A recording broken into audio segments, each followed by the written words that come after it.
combattiez pour la liberté ou aussi pour une révolution? Non, pas pour la révolution. C'est les deux.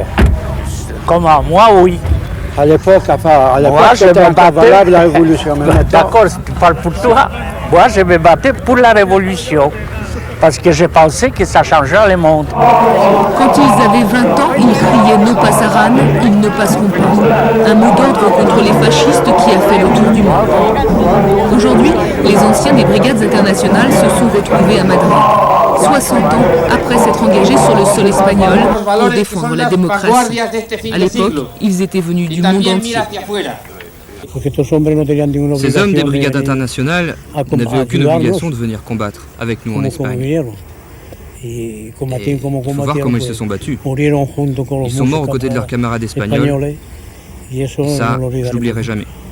Alonso, combattant espagnol exilé depuis plus de 50 ans en France, est accompagné par ses petits-enfants. Pour leur transmettre son histoire, l'histoire de tout un peuple.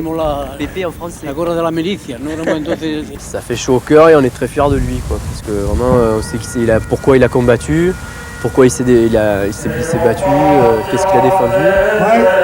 Dimanche, ces anciens combattants de la liberté défileront ensemble à Barcelone, sans doute pour la dernière fois. De les nationalités, il y en avait 52, de se retrouver et d'avoir cet état d'esprit qu'on avait, qu'il y avait des juifs, des choses, on était de différentes parties, des opinions différentes, et jamais se présentait un accrochage entre nous. En 1936, ils étaient 40 000, dont 8 000 Français. 10 000 sont tombés sur le champ de bataille. Souvent recrutés par les partis communistes et les syndicats, ils étaient mineurs, ouvriers, mais aussi des poètes aux idées anarchistes ou révolutionnaires. Pour la dernière fois aussi, ils crieront au monde « Viva la Repubblica ».